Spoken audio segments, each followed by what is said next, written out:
Hello, Assalamu alaikum, Shubratri, Namaste. It's your Dr. Ness, and sorry for not being here for a long time. And I know that you guys have been waiting since a long time for me for my lectures, but the absence on social media, the reason behind absence on the social media is only one that I have recently started my post fellowship and the second fellowship in the interventional cardiology. That's why I have become a little bit busy. So our today's topic, without wasting our time, let's come on our today's topic. So our today's topic is how to pass FCPS, the Fellowship of College of Physicians and Surgeons of Pakistan or any other country in the subcontinent, and MD and MD theory in the subcontinent, because a fellowship of College of Physicians and Surgeons is valid in all over the subcontinent, and so then there are so many aspirants like are in the subcontinent, like in Nepal, in Bhutan, and in Middle East as well, like in Saudi Arabia or in Dubai, who are aspirant to be a cardiologist through FCPS program or through MD program.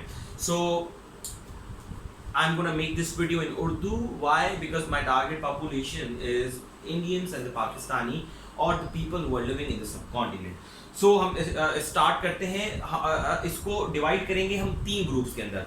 तो हमारा सबसे बड़ा जो problem है, जब हम ये सोचते हैं कि यार क्या मैं कार्डियोलॉजी का इम्तिहान दे सकता हूँ, या मुझे कार्डियोलॉजी कैसे पढ़नी चाहिए, ये एक बड़ा और बहुत बड़ा सवाल होता है कि यार, क्योंकि जब भी आप ट्रेनिंग स्टार्ट करते हैं तो सबसे बड़ा आपका जो सवाल होता है कि आउटकम क्या होगा, क्या मैं ये पेपर पास कर सकूंगा या नहीं कर सकूंगा, या मैं इस ट्रेनिंग को कैसे अपने लिए कारआमद बनाऊं. तो हमने अपने इस FCPS पास करने के सफ़र को वहाँ से शुरू किया है जहाँ से आप FCPS के अंदर दाखिल होते हैं, अपनी ट्रेनिंग शुरू करते हैं. ठीक है, तो मेरा जो फोकस है वो कार्डियोलॉजी के लिए है, लेकिन आप इस मैसेज को किसी भी सब्जेक्ट में लेके जा सकते हैं, लेकिन दिस लेक्चर इज स्पेसिफिकली और exclusively for the cardiology people. Okay, अब हम सबसे पहले हम उस पे आएंगे कि जिसने पहला अटेम्प्ट देना है और जिसने पेपर देना है MD या FCPS का इन कार्डियोलॉजी. बाकी हम फिर उस पे जाएंगे जो रिपीटर्स हैं या वो लोग जिन्होंने नई ट्रेनिंग स्टार्ट की, उनको क्या करना चाहिए. तो सबसे पहले तो वो हजरात जिन्होंने पहला अटेम्प्ट देना है और जिन्होंने अपनी ट्रेनिंग में कोई खास पढ़ाई नहीं की, हल्की फुल्की पढ़ाई की होगी, खास पढ़ाई नहीं की. तो एक बात तो जहन में रख लें, अगर किसी ने खास पढ़ाई नहीं की तो ही और she has to start at least 6 months before exams. 6 महीने से पहले स्टार्ट करने वाला बंदा बड़ा मुश्किल है कि आप उस चीज को कर सके. कुछ लोग स्मार्ट ऐसे होते हैं, लेकिन बहुत मुश्किल होता है. अच्छा, इसको शुरू करने से पहले मैं एक छोटी सी बात करना चाहूंगा, वो आप लोगों के लिए इंतहाई जरूरी है. सबसे पहले तो जब भी आप किसी पेपर के लिए बैठे तो आपके जहन में होना चाहिए कि ये मैंने पेपर निकालना है या ये पेपर मैंने लाजमी निकालना है. तो अगर लाजमी निकालना है तो उसमें जितने भी शराइत हैं, जो पेपर आपको पेपर में फेल करने में लाइक वो अपना क्या बोलते हैं कि अपना रोल प्ले करेंगे, आपने उनको नलीफाई करना है. हर उस चीज को आपने निगेट करना है. ये मैं आपको अपना पर्सनल एक्सपीरियंस बता रहा हूँ और अल्लाह का लाख शुक्र है. Since 8th class I have done my जो है FSc from cadet college, and then I got selection in medical college, and then I have been through all the process of FCPS. like मैंने सारे paper दिए in the first attempt और अल्लाह का लाख शुक्र है मैं आज तक कोई भी पेपर में फेल नहीं हुआ. तो मैं आपको अपना पर्सनल एक्सपीरियंस बता रहा हूँ कि सबसे पहले तो आपको अपने ऊपर और अल्लाह के ऊपर या जिस भी आप खुदा को मानते हो उसके ऊपर यकीन होना चाहिए कि मैं ये काम कर सकता हूं और मैं करूंगा. Go with the positive thoughts, go with the positive mind कि हाँ ये मैंने करना है. अगर आपके जहन के अंदर, क्यों यहां से बात शुरू होती है, अगर आपके जहन के अंदर 10% भी ये शुबा है ना कि मैं नहीं कर सकता, तो आपने उस शुबे को पहले खत्म करना है कि 100% आपने ये कहना है कि नहीं, ये काम मैंने करना है, ये काम मैं करूंगा. तो आप समझ जाएं कि 50% आपका काम हो चुका, क्योंकि आपके जहन के अंदर now you have made your mind कि ये मैं काम लाजमी करूंगा और ये काम होगा. ठीक है. अच्छा, उसके बाद आपने उसकी स्ट्रेटेजी बनानी है कि वो काम मैं कैसे करूं. क्यों? क्योंकि जब भी आप कोई घर बनाते हैं तो आपके लिए मैपिंग ज्यादा इंपॉर्टेंट होती है एज कंपेयर टू घर खड़ा करने के. क्योंकि अगर आपने घर ऐसे खड़ा कर लिया तो फिर बाद में आप दीवारें गिराएंगे. And it would take a lot of time. अगर आपने कोई चीज जल्दी करनी है तो आपने स्ट्रेटजीज बनानी होती है। हम आज उस स्ट्रेटजीज के बारे में बात करेंगे। एक तो आपने पॉजिटिव माइंड के साथ जाना है, दूसरा आपने ये सोचना है कि मैंने पेपर निकालना है, सोच लिया, उसके बाद आपने सोचना है कि निकालना है या लाजमी निकालना है। अगर लाजमी निकालना है तो आपने चीजों को नलीफाई कर देना है।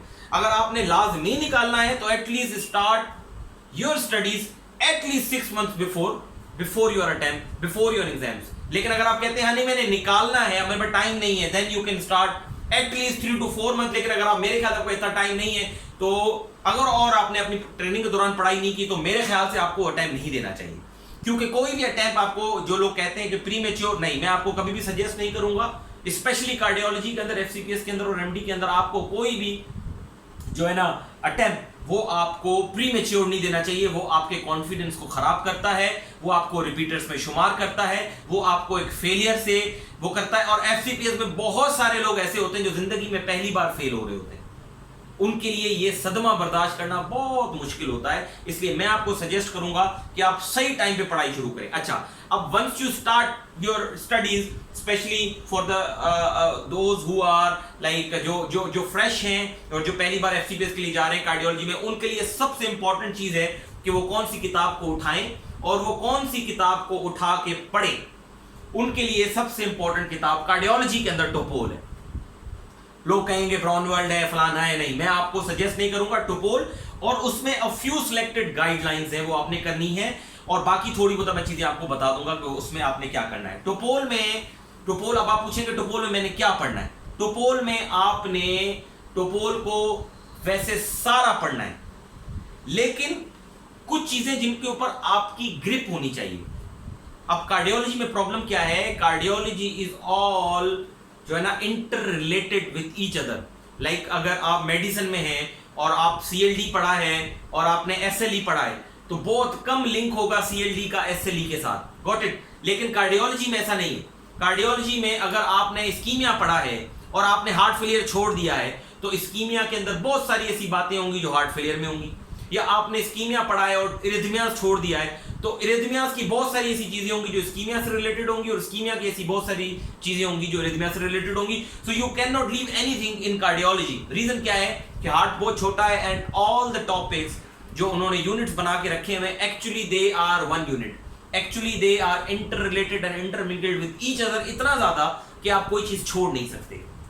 तो इसलिए आपको ग्रिप किस पे होनी चाहिए, स्कीमिया पे। आई एम श्योर बहुत सारे लोग जो ट्रेनिंग करके पूरी करके बैठे होते हैं इस कैटेगरी के अंदर, वो लोग स्कीमिया पढ़ चुके होते हैं। तो I would not suggest you to start with ischemia और heart failure. You have to start with the tachyarrhythmias और ब्रेडीरिथमियास, क्योंकि रिथमियास ऐसा जो बड़ा खुश्क है, जिसमें आपको बड़ी मेहनत की जरूरत पड़ती है, वो। And then start adult congenital heart disease, वो थोड़ा सा इंटरेस्टिंग लगेगा आपको, क्योंकि उसमें नई चीजें पता लगती हैं। यूजुअली जब आप एक चीज बार बार पढ़ रहे हो ना, तो आपको वो मजा नहीं देती है, अंदर आप छोड़ देते हैं। तो कोई भी चीज नई शुरू करने के लिए आपको इंटरेस्टिंग चीज उठानी होगी। जिस भी आपको सब उसमें इंटरेस्ट है, तो आप उसको वो स्टार्ट करेंगे। लेकिन मैं आपको सजेस्ट करूंगा टेकीरिथमिया स्टार्ट करें, या फिर आप उसके साथ adult congenital heart disease start करें, और उसके फौरन बाद आप उन चीजों पे आ जाएं जिन पे पेपर में ज्यादा से ज्यादा सवाल आते हैं, और जो चीजें हम अपनी ट्रेनिंग में पढ़ नहीं पाते, जैसे peripheral arterial disease, pulmonary embolism, pregnancy बहुत जरूरी है, वो आपने टोपोल से भी पढ़ना है, ठीक है। वो मैं आपको बताता हूँ बाकी चीजें गाइडलाइन से क्या क्या पढ़नी, तो ये चीजें आपने टोपोल से पढ़ते जाएं। टोपोल से आप एक रीड देंगे, लेकिन वो that read should be a good one. Good one का मतलब ये है कि आपने भागम दौड़ी नहीं करनी, आपने कॉफी का कप लेके बिस्तर पे या जहां पर भी आप पढ़ाई करेंगे, बड़ा चिल होकर आपने पढ़ाई करनी है, और हर सवाल, हर लाइन का जवाब और मतन आपको समझ में आना चाहिए। जो भी चीज आपको समझ में नहीं आ रही है उसको अंडरलाइन करें, और अपने सीनियर, अपने किसी भी उस जो आपका मेंटोर है, आप उससे पूछ लें। या आप ये भी कर सकते हैं, अगर आपको कोई चीज नहीं समझ में आ रही है, आप एक उसका फोटो ले लें, या आप ऐसी चीज ले लें और उसका एक सवाल बना के आप मुझे इनबॉक्स कर लें, और I can provide this service free of cost all over my all my students in all over the world. लेकिन इसमें मैं आपके साथ शर्तिया नहीं कह सकता कि मैं उस वक्त जवाब दूंगा, लेकिन I would answer you as soon as possible I can, ठीक है। तो वो मैं आपको जवाब दे दूंगा, आप ये भी कर, या बेहतर ये कि आपको जो भी मेंटोर है आपसे पूछिए। लेकिन आपने कोई भी कॉन्सेप्ट ना छोड़ना नहीं। उसका रीजन क्या है कि हर चीज एक दूसरे से मिली हुई है, और अगर आप उसको छोड़ देंगे तो वो उससे जो मिली हुई चीज होगी उस कुंडी को आप आपस में नहीं मिला सकेंगे, और आपको लग ऐसे रहा होगा कार्डियोलॉजी में कि मैं जवाब सही लिख कर आया हूं, लेकिन वो आपका जवाब इसलिए गलत होगा क्योंकि आपको इल्म ही नहीं है। Got it? मतलब आपको इल्म ही नहीं है तो आपको ऐसा लगेगा कि मैं जवाब सही लिख के आया हूं, हालांकि आपने जवाब गलत लिखा होता है। तो इसलिए कॉन्सेप्ट कोई आपने छोड़ना नहीं है। अच्छा, टोपोल में छोड़ने वाली चीजें कौन कौन सी हैं जो आप छोड़ सकते हैं, जिनको आप बाद में पढ़े ना पढ़े? उसके अंदर सबसे पहले जो पेसिंग का चैप्टर है टोपोल के अंदर, वो आप छोड़ सकते हैं, लेकिन उसमें से आपको जो पेसिंग की कॉम्प्लिकेशंस हैं और पेस मेकर मैल फंक्शनिंग है, लाइक जो पेस मेकर के प्रॉब्लम्स है वो आपने पढ़ने हैं। बाकी उसके अंदर जो चीजें दूसरी इधर उधर वो कैसे लगते हैं, क्या होता है, उसमें बहुत सारी चीजें वो आप छोड़ सकते हैं। एलएससी आप एक सरसरा सा रीड दे दें, पीसीआई को आप एक सरसरा सा रीड दे दें, लेकिन अगर आप छोड़ना चाहें आप छोड़ सकते हैं। पीछे पेरिकार्डियोसेंटेसिस है, अगर आप उसको छोड़ना चाहते हैं, जो भी प्रोसीजर्स है उसमें सिर्फ पेसिंग के अलावा बहुत कोई खास चीज नहीं। नॉन इन्वेजिव के अंदर जो चीजें पढ़ने वाली हैं वो आपका स्ट्रेस एकोकार्डियोग्राफी, वायबिलिटी, और इसके अलावा thallium like myocardial perfusion scan, ये 3 चैप्टर तो लाजमी पढ़ने।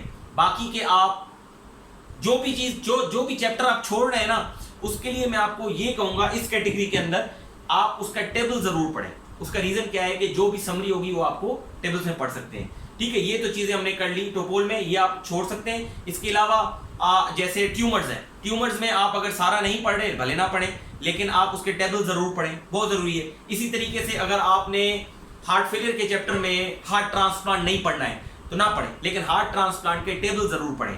कि अब जैसे लास्ट ईयर सवाल आ गया था अभी लास्ट पे कि ट्रांसप्लांट पोस्ट ट्रांसप्लांट अगर आपने वो ग्राफ्ट रिजेक्शन का एक सवाल आ गया था, वो उसका बहुत अच्छा बना हुआ है। बायोप्सी कब और कैसे करनी है वो आपने पढ़ लेना है।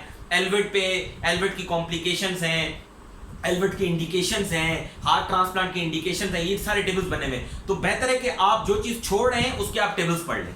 इस कैटेगरी के अंदर बात कर रहा हूं। ठीक है, ये आपने टोपोल कर लिया, और इसके अलावा जो टॉपिक्स आते हैं वो आपने लाजमी पढ़ने हैं। और ज्यादातर इसके लिए मैं आपको एक छोटा ही बता देता हूं कि एफसीपीएस किसी भी चीज का पास करने के लिए common things of rare diseases, यानी जो भी रेयर डिजीजेस हैं उसकी कॉमन थिंग्स आपको लाजमी पता होनी चाहिए, और कॉमन डिजीजेस की रेयर थिंग्स पता होनी चाहिए। Rare things of common diseases, जो भी कॉमन डिजीज है उसकी रेयर, जैसे हार्ट फेलियर की कार्डियोमायोपैथीज पता होनी चाहिए, वीटी की लॉन्ग क्यूटी, अब ये सारी रेयर चीजें, लेकिन इसकी कॉमन चीजें पता होनी चाहिए। कंजेनाइटल जैसे चैनलोपैथीज है, these are the rare thing, लेकिन इसकी कॉमन चीजें आपको सब, ब्रूगार्डा सिंड्रोम पता होना चाहिए। इसी तरीके से आप ये एक माइंड बना लें कि जब भी आप चीज पढ़ रहे होंगे आपको ये पता होना चाहिए कि इसमें से कौन सी चीज आ सकती है। Got it? और I would not suggest you go through directly to the आपका SCQs और MCQs। उसका रीजन ये है कि जब आप SCQs और MCQs करते हैं तो आपका कॉन्सेप्ट नहीं बना होता।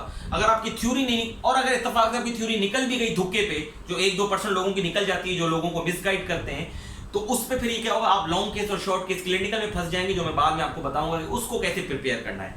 तो इन कैटेगरी के लोगों के लिए ये है कि इन्होंने क्या करना है, ये करना है टोपोल में। अच्छा, टोपोल में और क्या चीजें आपको करने की हैं, heart failure, ischaemia, pulmonary embolism जैसे मैंने आपको बताया, इरिथमियाज मैंने आपको बताए, एडल्ट कंजेनाइटल हार्ट डिजीज बताई।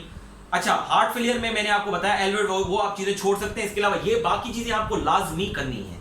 अच्छा, carotid diseases, carotid artery diseases हैं, वो आपको पढ़नी है, लेकिन उसमें ज्यादातर चीजें वो पढ़नी है जिसके सवाल आते हैं। इनके सवाल आते हैं, अगर आप कोई चीज छोड़ रहे हैं, फॉर सपोज आपने कोई चीज छोड़ दी है, ठीक है, doesn't mind, I do not mind कि अगर आपने कोई चीज छोड़ दी, लेकिन अगर आप बाद में एससीक्यूज और एमसीक्यूज उस चीज को पकड़ते हैं तो वो चीज आपने जो छोड़ी है और जिस टॉपिक से वो सवाल निकला हुआ है वो टॉपिक आपने लाजमी पढ़ना है, लाजमी पढ़ना है।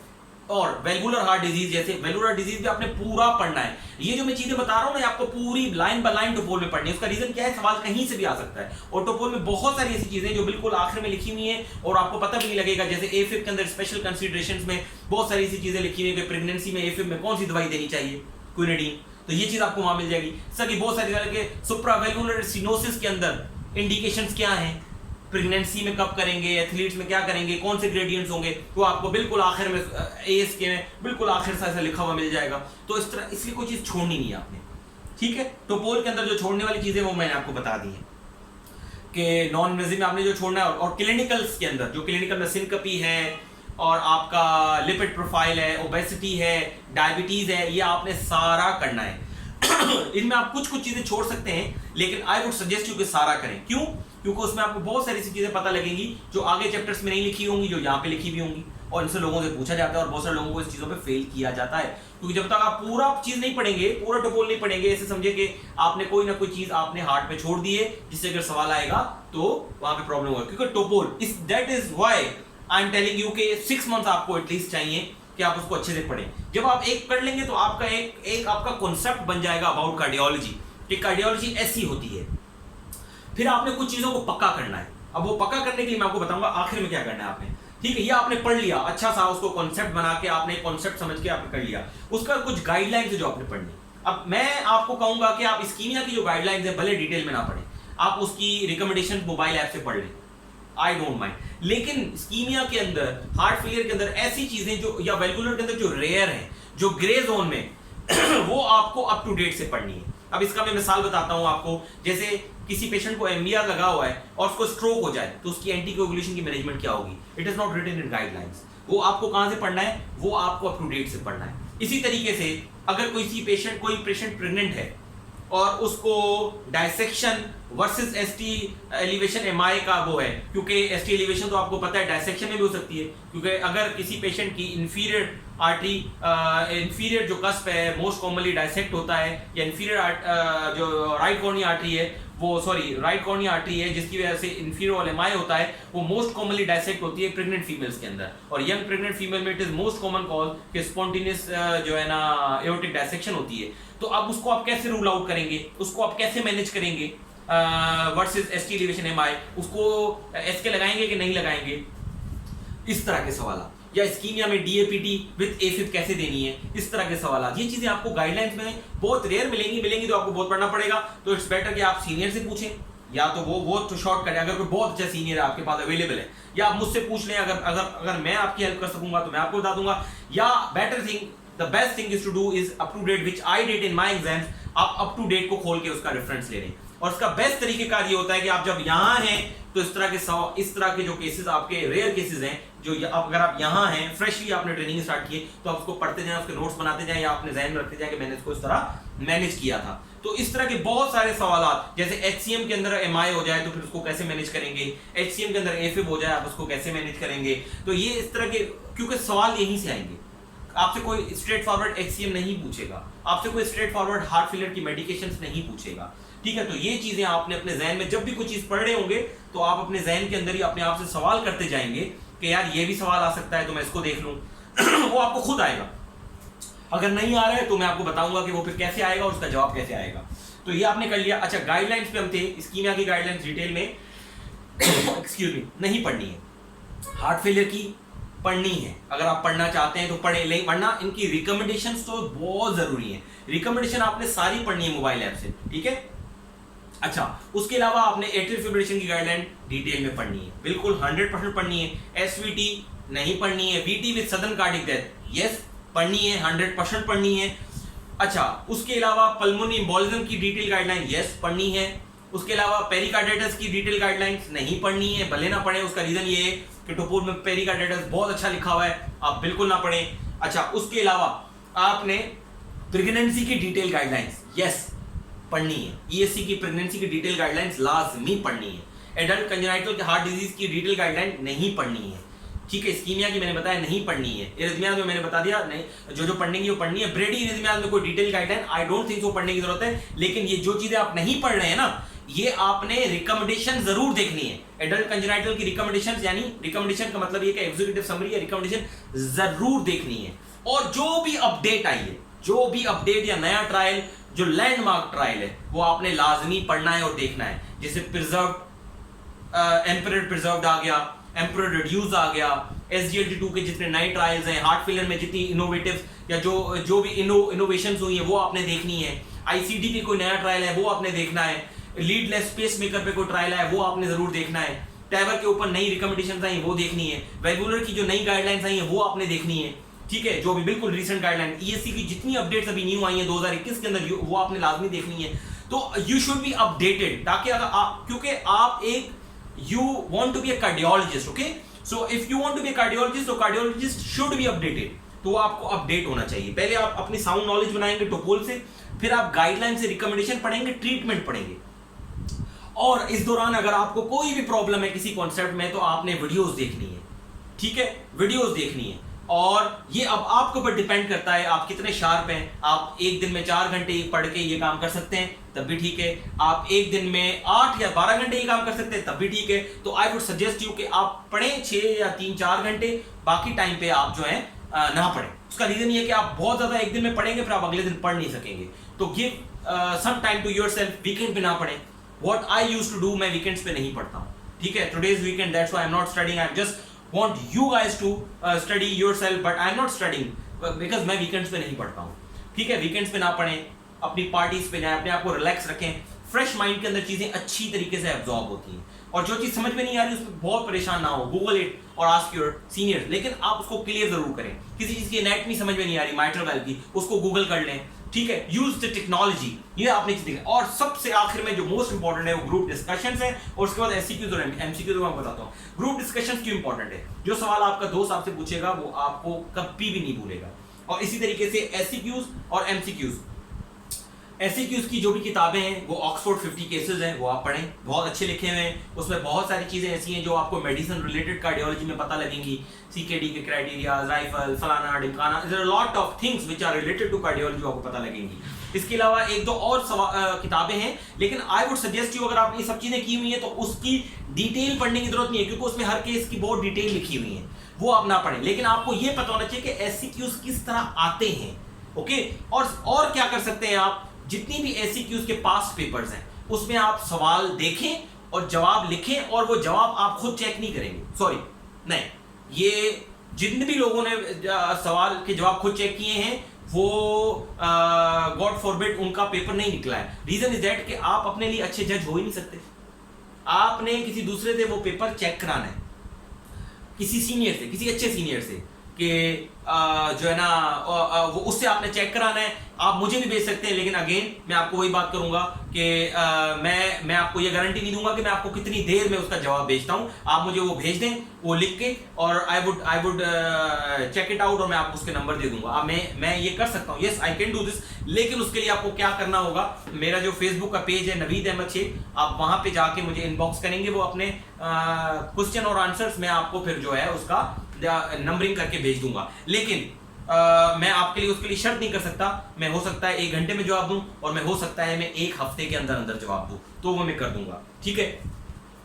अच्छा, दूसरा ये होगा कि आपने उसको किसी सीनियर से चेक कराना है कि वो क्योंकि बहुत मर्तबा आप जवाब प्रिसाइज लिख रहे होते हैं और जवाब लिखना बहुत लंबा होता है। समटाइम्स उन्होंने कोई बिल्कुल जो है ना फोकस चीज पूछी हुई होती है और आप उसका जवाब बहुत बड़ा लिख रहे होते हैं, ठीक है। या आपने क्वेश्चन को समझा ही नहीं होता, क्योंकि कभी भी स्ट्रेट फॉरवर्ड क्वेश्चन नहीं आता, और कभी कभी क्वेश्चन में ही क्वेश्चन का जवाब होता है। कि जैसे उन्होंने हमारे टाइम पे पूछा था कि जेनेटिक टेस्टिंग होनी चाहिए नहीं होनी चाहिए, आखिर में बोला था कि उसको फॉलो कैसे करोगे, तो अगर आप जेनेटिक टेस्टिंग नहीं करेंगे तो फिर फॉलो कैसे करेंगे। तो इस तरह के बड़े कंट्रोवर्शियल सवाल आते हैं, लेकिन उसका आपको प्रैक्टिस से होगा। और मैं आपको सजेस्ट करूंगा कि जितनी भी किताबें मार्केट में हैं जिसमें पास्ट पेपर्स के जवाब लिखे हुए हैं, प्लीज उनको फॉलो ना करें। उसका रीजन पता है क्या है? उसका रीजन ये है कि अगर मैंने जवाब लिखा है तो मैं आपको ये 100% श्योरिटी नहीं दे सकता कि सीपीएसपी के अंदर जो एग्जाम टेकिंग बॉडी है वो आप उसका जवाब वो होगा कि नहीं होगा। तो बेस्ट ये है कि आप उसको अपना जवाब बनाएं, भले किताब से देख के बनाएं, आप उसको अपने किताब से कंफर्म करें, लेकिन जवाब किताब से होना चाहिए और लॉजिकल होना चाहिए, इलॉजिकल नहीं होना चाहिए। हाँ, अगर आपको कुछ समझ में नहीं आ रहा हो, अगेन जो मैंने आपको स्ट्रेटेजी बताई, अपने सीनियर से पूछ लें या मुझे टेक्स्ट कर दें, तो मैं आपको जो है वो उसका जवाब दे दूंगा। तो ये बहुत जरूरी है कि एससीक्यूज की प्रैक्टिस की जाए, क्योंकि specially CPSP college of physician and surgeons Pakistan के अंदर कार्डियोलॉजी में 2 तरह के पेपर्स हैं, एक एससीक्यूज है और एमसीक्यूज के अंदर। तो ये एक बहुत प्रॉब्लमेटिक चीज है। एससीक्यूज बहुत सारे लोग रह जाते हैं और एमसीक्यूज कर लेते हैं, और एमसीक्यूज रह जाते हैं और एससीक्यूज हो जाते हैं। तो ये एक बहुत बड़ा प्रॉब्लम है। एससीक्यूज की प्रैक्टिस पास पेपर से होती है, ऑक्सफोर्ड कार्डियोलॉजी से, एक और 2-3 किताबें हैं ब्राउनवर्ल्ड की, उस तरह की, वो आपने करनी है। एमसीक्यूज की किताब में एक ब्राउनवर्ल्ड की किताब है जो मैं बता रहा हूँ, रिव्यू, ब्राउनवर्ल्ड रिव्यू है, हस्ट रिव्यू है, बहुत बेहतरीन एमसीक्यूज, ये आपने लाजमी करने। और इसके अलावा और इसके अलावा बहुत सारी किताबें और भी हैं, जैसे कि ACCP की किताब है, इनाम दानिश है, ये आपने सारी करनी है as much as you can. अच्छा, उसमें आपने जवाब देखना है, और अगर डिटेल जवाब पढ़ने की जरूरत नहीं है, लेकिन रिव्यू, ब्राउनवेल रिव्यू जो है उसके डिटेल इसलिए पढ़ने कि उसमें बहुत सारे कॉन्सेप्ट लिखे हुए होते हैं जो आपको ब्राउनवेल अगर आपने नहीं पढ़ी है तो आपको वो बड़े हेल्प आउट करते हैं, तो वो आप कर लें। अच्छा, जो गाइडलाइन चेंज हो चुकी है, जो गाइडलाइन चेंज हो चुकी है वो जवाब आपने उस गाइडलाइन से लिखना है, गॉट इट। वो आप उस किताब से नहीं लिखेंगे, उसका रीजन क्या हो सकता है, किताब आउटडेटेड हो तो आप उसका जवाब लिखेंगे, लेकिन तो आप उसको कोट नहीं कर सकते, गॉट इट। और एट द एंड आपने, इससे आपको पता लगेगा जब आप एमसीक्यू रेसिक्यूज कर रहे होंगे कि मेरे कौन से टॉपिक्स हैं जो मैंने छोड़ दिए हैं, जो मतलब या मैंने छोड़ दिए हैं, या ये है कि मैंने जो है उसको अच्छी तरीके से पढ़ा नहीं है। तो आपने क्या करना है कि उसको नोट करना है, और आपने उस टॉपिक को दोबारा पढ़ना है और उसको अच्छे तरीके से फिर देख लेना है, और फिर दोबारा जाके उस एमसीक्यूज को सॉल्व करना है जो आप पहले नहीं कर पा रहे थे। तो इस तरीके से आपके वो चीज जो होगी, जो आपकी कमजोरी है, वो आप एससीक्यूज और एमसीक्यू से पकड़ लेंगे और आप उसको सॉल्व कर लेंगे। देखें, इम्तिहान के दिन गलती करना ब्लंडर है, इम्तिहान के दिन आप गलती करने की कोई गुंजाइश नहीं है, लेकिन इम्तिहान से पहले अगर आप अपना इम्तिहान लेके गलती करें तो आई थिंक ये एक ब्लेसिंग है कि भाई इम्तिहान से पहले गलती करें तो आप पकड़ लेंगे, फिर इम्तिहान वाले दिन वो आप गलती नहीं करेंगे। तो एमसीक्यूज और एससीक्यूज को हमेशा इसीलिए इस्तेमाल किया जाता है, इसलिए इस्तेमाल नहीं किया जाता कि एमसीक्यूज और एससीक्यूज आप करके जाके पेपर दे दें और आप पास हो जाए, नहीं, फिर आप इस कैटेगरी में आ जाएंगे, फिर आप इस कैटेगरी में नहीं रहेंगे, फिर आप इस कैटेगरी में आ जाएंगे। लेकिन अगर आप इस कैटेगरी में हैं तो आप इस कैटेगरी में नहीं आएंगे और इस कैटेगरी में भी नहीं आएंगे। लेकिन अगर आप इस कैटेगरी में हैं तो try not to come into this category, क्योंकि यहां तो आप जा नहीं सकते, लेकिन यहां जा सकते हैं। लेकिन अगर आप यहां इस कैटेगरी में हैं तो don't try to come over this category, का मतलब आप कुछ नहीं करेंगे, try to remain in this category, because इस और इसमें तो आप जा नहीं सकते, गॉट इट। तो यहां मेरे ख्याल से मैंने बहुत डिटेल डिस्कशन कर लिए, और मेरे ख्याल से और अगर कोई इसके हवाले से और कोई सवाल हो तो मेरे ख्याल से टाइम बहुत ज्यादा हो रहा है, तो आप मुझे उसका इनबॉक्स कर दीजिएगा, मैं आपको बता दूंगा कि उसका क्या जवाब हो सकता है। अच्छा, अब मैं आता हूं उनके ऊपर जो फ्रेश ग्रेजुएट हैं, जो अभी फ्रेश ग्रेजुएट नहीं है, सॉरी, जिन्होंने अभी भी ज्वाइन किया है कार्डियोलॉजी की ट्रेनिंग के अंदर, और दे डू नॉट नो कि हाउ टू स्टडी, कैसे पढ़ना शुरू करूं, क्या करूं, और पेपर निकालना है। तो उन्होंने स्ट्रेटेजी वेरी फर्स्ट डे बनानी है। 6 महीने आप अपने आप को दें, 6 महीने तक आपको कुछ समझ में नहीं आएगा। 6 महीने में मैं आपको I would suggest you do not read any book, only and only try to emphasize on your training and your adjustment in the institution, अपने आप को इंस्टीट्यूशन में एडजस्ट करने की। लेकिन ट्रेनिंग पे तवज्जो कैसे देनी है, जो भी केस आप देख रहे हैं, जो भी case, whatever the case you are looking at your clinical site, उसको आपने एप्स अप टू डेट बहुत जरूरी है, because Medscape is not enough for cardiology if you are an internist. अगर आप इंटर्निस्ट हैं और if you are practicing internal medicine तब तो ठीक है, otherwise up to date will help you specially in cardiology. तो आपने वो केस अप टू डेट से हल्का फुल्का पढ़ लेना है, जो चीज़ें आपको समझ आ रही है, और जो चीज़ नहीं समझ में आ रही है आपने अपने सीनियर से पूछ लेनी है, ताकि आपकी हेल्थी डिस्कशन और आपका माइंड बन जाए कि केस में क्या हो रहा है, अदरवाइज आपको बुक समझ में नहीं आएगी। अच्छा, AHA और ESC गाइडलाइंस की एप्स हर इन तीनों कैटेगरीज के पास होनी चाहिए। लिखी मैंने वो वहां इसलिए है क्योंकि जो भी ट्रेनिंग स्टार्ट करेगा उसको ये चीजें करनी होंगी। लाइक AHA और ESC की guideline, Medscape up to date, Medcalc और विजुअल मेड एक ट्रायल्स की ऐप है, बड़ी अच्छी ऐप है। आई डोंट नो, उन्होंने मुझे कोई पैसे नहीं दिए मैंने तो अपने पैसों से खरीदी थी वो, तो वो बड़ी अच्छी ऐप है, उसमें बड़े प्रिसाइज, लेकिन कुछ ट्रायल्स नहीं है, लेकिन बहुत सारे हैं भी, बड़े अच्छे उस पर एक्सप्लेन किए हुए होते हैं। तो ये आप पास होनी चाहिए, और जो भी चीज़ आप अपने देख रहे हैं केस, जिस दिन में आप जो केस आपने देखा है बस उसको आपने पढ़ लेना। आप जिस भी डिपार्टमेंट में, आप एको डिपार्टमेंट में एको का केस है, read that case in echocardiography. If you are in ETT department, read that case in the ETT in the context of ETC या ETT। आपने ETT पढ़ ली अप टू डेट से या किताब से, वो चीज आपने पढ़ लेनी है उस जगह से, अप टू डेट से पढ़े या किताब से, लेकिन वो आपने केस जरूर पढ़ना है जो आप देख रहे हैं। इसके अलावा आपको और कुछ करने की जरूरत नहीं। जब आपके 6 महीने गुजर जाएं, 6 महीने गुजर जाएं, now it's time to take a book, now it's a time to read a book, now it's a time to review the things। उसमें आपके पास ब्राउनवेल है, टोपोल है, और कोई भी टेक्स्ट बुक आप उठाएं जो आप कंसिस्टेंसी से पढ़ सकें। अब वो आपने देखना है कि आप कौन सी किताब पढ़ने वाले हैं, because I am not a good like reader, मैं एक अच्छा रीडर नहीं हूँ। Now yes, but I can watch videos, which what I did in my training, I used to watch videos of like so many of like Mayo Clinic or like Najib के lectures on तो मैं अपनी उस पे videos देखा करता था. So what that is the same thing which I advise you कि आप कोई if you are a good reader तो आप रीडिंग करें, और if you are like fond of watching movies तो it's better to watch the videos और lectures. like मेरे बहुत सारे lectures हैं वो भी आप उसमें देख सकते हैं, लेकिन your concept must be clear, your concept must be clear. और इसमें कोई भी चीज़ हैंगी पेंगी, कोई भी चीज़ शेडी नहीं रहनी चाहिए. उसका रीज़न ये कि अगर वो कोई चीज़ रह जाएगी वो आपको आगे जाके फ्यूचर में तंग करेगी, वो आपको आगे सामने आएगी. अगर आपकी बेसिक फिजियोलॉजी और एनाटमी अच्छी नहीं है, I would rather suggest you before starting anything go through your anatomy and the physiology of that thing, like of the cardiology. मैं आपको अभी भी बताऊं कि there are a lot of people, especially they are cardiologists, and if you ask them about the venous system or the venous drainage system of the heart, उनको नहीं आएगा. लेकिन आप उनसे रिलेटेड चीजें पूछेंगे उनको. तो द थिंग इज दैट कि वो क्यों नहीं आता, क्योंकि उन्होंने अपनी बेसिक्स अच्छी नहीं बनाई हुई. तो आई वुड सजेस्ट यू, अगर आप इस जगह पे हैं तो अपनी बेसिक्स अच्छी बनाएं, फिजियोलॉजी और एनाटमी पे तवज्जो दें, उसके बाद आप आएँ टोपोल के ऊपर और उनको पढ़ना शुरू करें.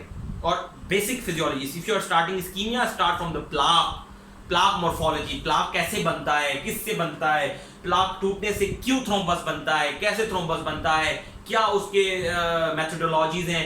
फिर वहीं पे आप एंटी प्लेटलेट को ब्लॉक करते जाते हैं और वहीं से आपके ब्लड थिनर्स की कहानी स्टार्ट हो जाती है. So if you are on this stage you have a lot of room, you have a lot of time to improve yourself, your knowledge, your skills. तो but for 6 months I would suggest you not to read any book.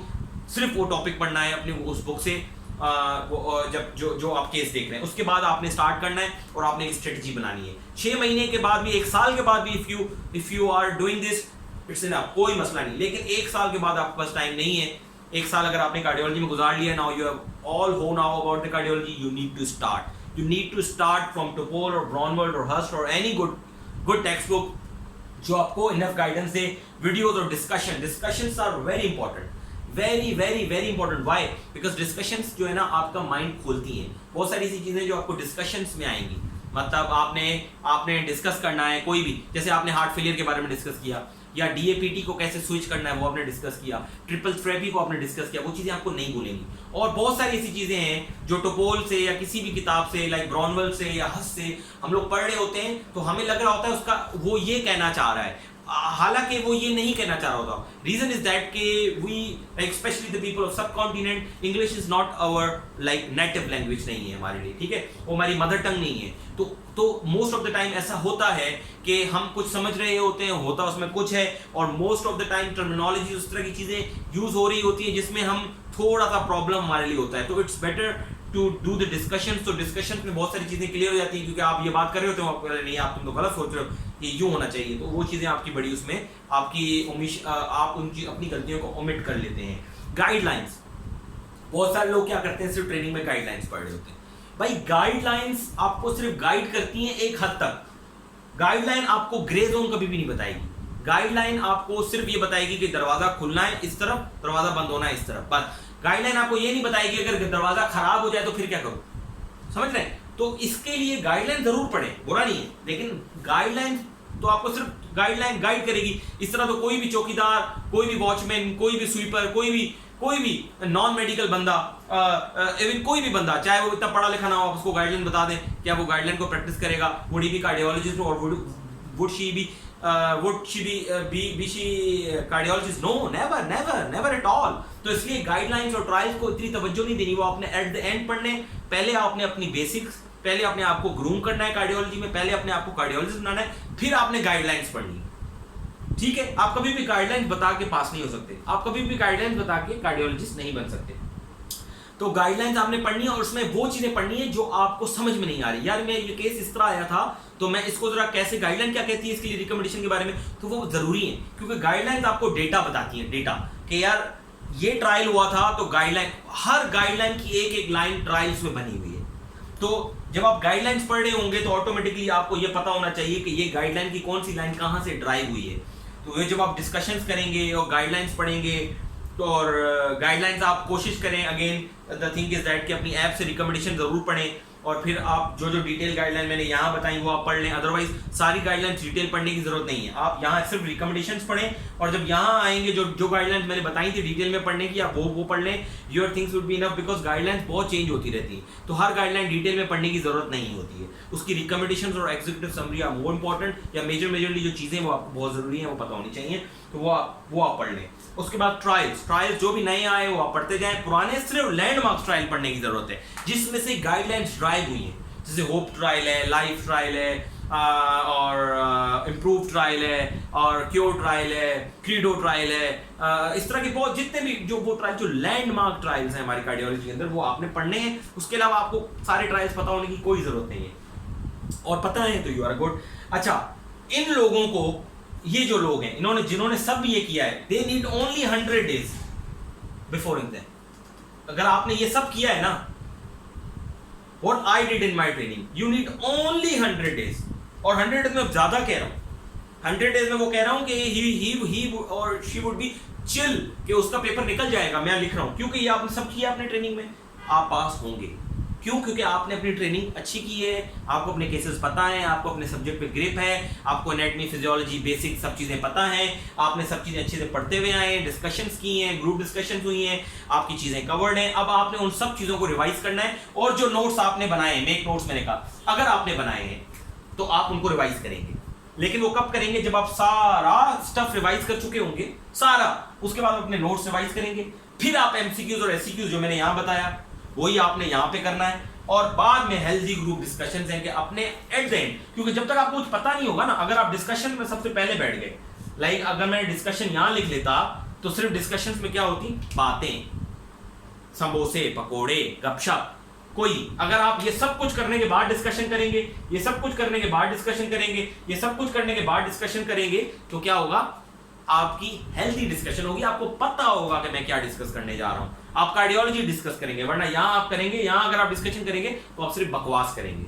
ठीक है, तो अब हम आते हैं repeaters के ऊपर। ये बहुत स्टबर्न लोग होते हैं, ये बड़े लाइक लोग होते हैं, ये बड़े, मैं कहूंगा कि ये इन दोनों से ज्यादा लाइक होते हैं, और ये एक अच्छे कार्डियोलॉजिस्ट बनते हैं। उसका रीजन ये है कि इनके अंदर क्या बोलेंगे, कीड़ा होता है पास ना होने का, क्योंकि ये जिद्दी होते हैं, ये कहते हैं कि हम ठीक हैं, क्योंकि कभी कभार ये ठीक होते हैं, ये मोस्ट ऑफ द टाइम ठीक ही होते हैं, ये कोई अलग मखलूक नहीं होती, लेकिन ये ज्यादातर वो लोग होते हैं जो यहाँ पे ये काम नहीं करते, और यहाँ जब आते हैं तो फिर 3 और 4 से कम चले जाते हैं, और फिर इस कैटेगरी में अनफॉर्चुनेटली लाए कर जाते हैं, या कोई भी डोमेस्टिक प्रॉब्लम या किसी अनसर्टेनिटी की वजह से यहाँ लाए कर जाते हैं। लेकिन अब प्रॉब्लम ये, जब वो इस ग्रुप में आ जाते हैं तो एक विशियस साइकिल स्टार्ट हो जाता है, उनको पढ़ने का दिल नहीं करता, उनको डिप्रेशन का सामना होता है, हर जगह उनको लोग जिस भी रिपीटर से मिलते हैं वो उनको कहता है मुझे 6-8 अटेम्प्ट हो गए, मैं तो पढ़ ही नहीं पा रहा हूँ, और पढ़ने का कोई फायदा ही नहीं है, पेपर तो एक किस्मत से निकलेगा, वो खुद ही निकल जाएगा। तो ये उनको किस्मत पे, और जो बेचारे कानों के कच्चे होते हैं, या जो बोले कि जो बेचारे इनकी सुन लेते हैं, वो फिर यहीं घूमते रहते हैं। तो इनको क्या करना चाहिए? ये लायक हैं, इन्होंने पढ़ा हुआ भी होता है, बिकॉज इनको टाइम हो चुका होता है, या वो लोग जो अभी इस ग्रुप में आए और यहाँ पे वो कोई चीज छोड़ चुके थे या इन्होंने नहीं पढ़ी है, तो पहले तो इनको ये चीजें करनी होंगी जो मैंने बताई, ये इनको करनी होंगी। ठीक है, फिर अगर they are taking 6 months to do all these things, तो it is better to take 6 months और 3 months to take all these things जो मैंने यहाँ बताया। उसके बाद अगर वो रिपीटर, अगर वो ये सब कुछ कर चुके हैं फिर भी रिपीटर है, उनके लिए ये है कि डोंट रिपीट प्रीवियस मिस्टेक्स, ये बहुत जरूरी है। फॉर सपोज अगर आपने एससीक्यूज लिखे और आपने किसी किताब से एससीक्यूज पढ़े, वो किताब वाज नॉट इनफ और वो and was not up to standard, और आपने फिर किया, गॉट इट, तो वहां पे प्रॉब्लम क्या आएगी? आप बार बार वही गलती करेंगे, बार बार हर सवाल का जवाब आप वैसे ही लिखेंगे जैसे वो लिखते हैं, तो आप फिर इस ग्रुप से निकल नहीं सकेंगे, आप शिफ्ट नहीं होंगे पासिंग कैटेगरी की तरफ। आप क्यों? क्योंकि अगर इसकी मिसाल ऐसे है, अगर एक पत्थर है और उसका एक वीक पॉइंट है, तो आपने पत्थर के उस वीक पॉइंट पे मारना है कि वो पत्थर टूटे। अगर आप उसके स्ट्रॉन्ग जगह पे मारते रहेंगे तो वो पत्थर टूटेगा नहीं। तो जो स्मार्ट एसेस होते हैं वो क्या करते हैं, वो शायद ये सब कुछ भी नहीं करते, वो सिर्फ जाके उसके वीक पॉइंट पे मारते हैं और पत्थर टूट जाता है। और पास। ऐसे बहुत सारे स्मार्ट एसेस आपने देखे होंगे जो आप लोगों को मिसगाइड करेंगे कि यार 1-1.5 महीने में करो कार्डियोलॉजी निकल जाती है। बिल्कुल निकल जाती है। वो स्मार्ट एसेस होते हैं, वो वीकेंड पॉइंट पकड़ते हैं और वो मारते हैं, लेकिन they will never ever be a good cardiologist. तो मैं आपको ये सजेस्ट नहीं करूंगा, मैं आपको चाहूंगा कि पेपर पास हो, लेकिन आप एक अच्छे कार्डियोलॉजिस्ट बन के पेपर पास करें। सिर्फ पेपर पास करना कोई मकसद नहीं है। Got it? तो आपने क्या करना है, यहां जब आप पहुंच गए ना, you try to check that weak point. होता क्या है, ये बेचारे सब कुछ पढ़ चुके होते हैं, लेकिन वो वीक पॉइंट क्या होता है?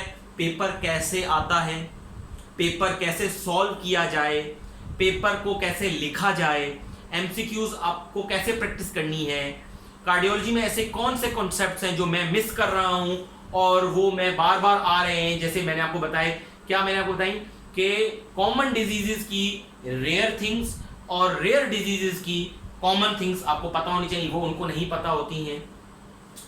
बार बार एक ही जगह पे गलती कर रहे होते हैं। फॉर सपोज अगर उन्होंने क्या किया है, बहुत सारी ऐसी चीजें जो आपको लर्न बाय हार्ट करनी है, जैसे स्कोर्स हैं, टिमी स्कोर है, नॉन स्टेमी का हार्ट स्कोर है, डीएपीटी स्कोर है, पेसी स्कोर है, वेल्स स्कोर है। ये कुछ स्कोर्स हैं जो कार्डियोलॉजी में मोस्ट ऑफ द टाइम पूछे जाते हैं और वो आते हैं एससीक्यूज के अंदर, और आपने याद नहीं किए तो आपने एससीक्यूज की तैयारी नहीं की। एससीक्यूज की बहुत सारे, जब आप एससीक्यू सॉल्व कर रहे होंगे तो आप याद लिखेंगे, ताकि आपको पता लगे कि यार ऐसी कौन सी चीज है जो मुझे याद करनी है और ऐसी कौन सी चीज है जो मुझे याद नहीं करनी है। तो इन लोगों को आप सारी, ये ज्यादातर ये लोग वो होते हैं जो कार्डियोलॉजी को सरसराता पढ़ते हैं, उनको पता सब होता है लेकिन याद कुछ नहीं होता। ठीक है, तो एससीक्यूज नहीं कर सकते आप। एमसीक्यूज में फटाफट अच्छे होते हैं, क्योंकि एससीक्यूज की चीजें याद होनी चाहिए। Got it? अब टिनी स्कोर आपको याद नहीं है लेकिन आपको पता है। मैं अगर आपको बताता चाहूं कि ये चीज, तो आप उसको टिक कर सकते हैं, लेकिन अगर मैं आपको बोलूं कि टिनी स्कोर लिख के दिखाओ तो आप मुझे लिख के नहीं दिखा सकते, क्योंकि आपको याद नहीं है। ऐसे ही पेरिफेरल आर्टरी डिजीज का अगर आपको एल्गोरिथम याद नहीं है तो आप पेरिफेरल आर्टरी डिजीज के अंदर, क्रॉनिक पेरिफेरल आर्टरी डिजीज और एक्यूट लिम्ब इस्कीमिया के अंदर फर्क जो है आप नहीं उसमें उसका नहीं कर सकेंगे कि उसको कैसे मैंने ट्रीट। इसी तरीके से अगर आपको पेशी याद नहीं है तो आप पल्मोनी एम्बोलिज्म को वाले मरीज को डिस्चार्ज कैसे करेंगे, ये आपको पता ही नहीं है कि मुझे उसको कैसे डिस्चार्ज, और एक्यूट पल्मोनी एम्बोलिज्म को मैं डिस्चार्ज कर सकता हूं या नहीं कर सकता। आप देखो, ये सवाल मैं आपको पूछ रहा हूं, आपके ध्यान में घूम रहे होंगे, आपको पता नहीं होंगे। तो ये वो लोग हैं, तो इसमें उनको वो चीजें पक्का करने की जरूरत होती है ताकि वो हथौड़ा सही से मार सके जहां मारना है। ये वो, इनको पता सब होता है लेकिन इनको चीजें पक्की नहीं होती। ये जब पेपर में बैठते हैं तो उनको लगता है मुझे सब पता है, लेकिन जब वो लिखने बैठते हैं तो उनको कुछ पता नहीं होता। तो आपको एससीक्यूज के लिए, जब तक एससीक्यूज हैं स्पेशली इन सीपीएसपी, तब तक आपको वो चीजें पक्की करनी होंगी, स्पेशली फॉर दीज गाइस और these as well. New strategy, आपने नई स्ट्रेटेजी दे। फॉर सपोज आप पहले पढ़ते थे, आप रात में पढ़ते हैं, आपको चीजें याद नहीं हो रही, सुबह में पढ़ना शुरू कर दें।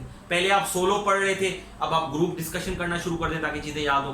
पहले आप ग्रुप डिस्कशन कर रहे थे एंड यू थॉट कि मैं आई am not sort of like group discussion वाला पर्सन, तो फिर आप क्या करें, आप सोलो पढ़ना शुरू कर दें। तो आपने नई स्ट्रेटेजी लेकर आनी। और सबसे एंड, अपडेट योरसेल्फ। अपडेट हो सकता है आपने अपने आप को अपडेट ना किया हो सकता है आप अभी तक ऑब्सलीट पढ़ रहे हो, क्योंकि ये वो लोग होते हैं जो 8-8, 10-10 साल से, 5 साल से, 2-2, 3-3 साल से अटेम्प्ट दे रहे होते हैं। अब जैसे 2021 की गाइडलाइंस आई हैं और फोर्स 2019 वाले लोग, तो 2021 की गाइडलाइन उनको पढ़नी पड़ेगी। They have to update their self, they have to update their self with the trials and all these things. और कोशिश करके, ये वो लोग हैं जो इन लोगों को पढ़ा सकते हैं। अगर आप ये जाके इन लोगों को पढ़ाएंगे ना तो आपकी स्टडी बहुत अच्छी हो जाएगी।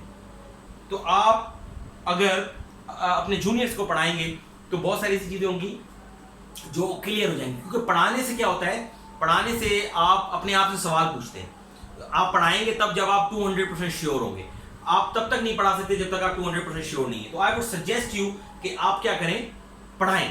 तो ये इस तरीके से रिपीटर्स अपने आप को ग्रूम कर सकते हैं और इस तरीके से आप अपने थ्योरी में नंबर्स ले सकते हैं। तो I think I have made myself clear and I have taken a lot of I took a lot of time of you guys, so I think it's enough. और अगर मेरी इस strategies आपको अच्छी लगे तो please subscribe and share with your friends as well. Please उनसे share करें ताकि जो लोग बेचारे पेपर नहीं दे पा रहे हैं या जो दे रहे हैं और वो बेचारे पास नहीं हो पा रहे हैं, तो उनके लिए, या उनको नहीं पता, या वो लोग जो जिन्होंने कार्डियोलॉजी स्टार्ट की उनको ये नहीं पता कि मैं कार्डियोलॉजी को कैसे करूं और कैसे पढ़ाई करूं, क्योंकि ये सारी वो चीजें हैं which I faced in my training in like in my past तो मैं नहीं चाहता कि जो मेरे जूनियर्स हैं या जो अभी तक ये लोग फेस कर रहे हैं वो बेचारे ये फेस करते रहें। तो ये वीडियो एक सदका जारिया है फॉर मी, वो जहाँ जहाँ तक जाएगी उसका मुझे सवाब मिलेगा। और अगर इसको फॉलो करते हुए अगर आप पास हो जाएं तो प्लीज़ मुझे कुछ नहीं चाहिए, just pray for me, for my better future, for me and for my better life, कि अल्लाह मुझे, और अल्लाह का लाख लाख शुक्र है, अल्लाह का लाख लाख शुक्र है, अल्लाह का मैं जितना जो है शुक्र अदा करूँ कम है कि अल्लाह ने मुझे बहुत यंग एज के अंदर एक बहुत अच्छी स्टेटस से नवाजा है and I am very happy माशाल्लाह। बट मैं ये दुआ करता हूँ कि इंशाल्लाह इंशाल्लाह इंशाल्लाह इंशाल्लाह हर वो लोग जो यहाँ पे अपने पेपर्स की तैयारियां कर रहे हैं वो उसको फॉलो करें और इंशाल्लाह वो पास होंगे। और अगर आपको इस दौरान कोई भी प्रॉब्लम होती है तो please don't hesitate to text me, मैं आपको गाइड करूंगा कि आपको फर्दर कैसे करना है, क्या करना है। I will give you a moral support as well, but मेरी एक लिमिटेशन है which you have to keep in your mind, that is कि मेरे पास टाइम का थोड़ा प्रॉब्लम होता है। क्या प्रॉब्लम होता है? Because obviously I am a trainee my self and I am a struggler like you guys. तो मुझे थोड़ा सा अपने आप को टाइम देना होता है, मुझे अपनी ज़िंदगी में अपनी फैमिली को, अपने फ्रेंड्स को टाइम देना होता है।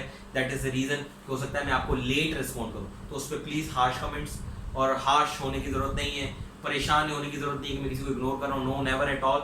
आई am not the sort of personality जो किसी को इग्नोर करे। So I am all yours and obviously that's why I public all the things on internet. और मेरे एक बड़े अच्छे दोस्त हैं हसीब भाई, उन्होंने मुझे कहा था कि MIC पे आप अपने नोट्स रख दें, तो मेरे नोट्स MIC फेसबुक पे एक पेज है वहाँ पे अवेलेबल हैं, और मेरा अपना भी पेज है डॉक्टर नवीद अहमद शेख का। आप अगर हैशटैग डॉक्टर नेस नोट्स लिखेंगे तो आपको मेरे नोट्स मिल जाएंगे जो मैंने बनाए थे अपनी ट्रेनिंग के दौरान, जिससे मैंने अपनी कार्डियोलॉजी पास की है। तो मैं आपको ये नोट्स आपको मिल सकते हैं फेसबुक पे, फ्री ऑफ कॉस्ट हैं। आप सिर्फ हैशटैग डॉक्टर नैस नोट्स लिखेंगे तो आप सर्च करेंगे तो वो सारे नोट्स उस पर आ जाएंगे and you can read them as well. लेकिन अपनी चीज़ें बनाने की कोशिश करें, और अगर मेरी किसी हेल्प की जरूरत होती है तो I am always here to help you guys. अल्लाह हाफिज़। ये this was only for theory and I will make another video for the talks and the long case and the short case. Thank you. अल्लाह हाफिज़। Take care.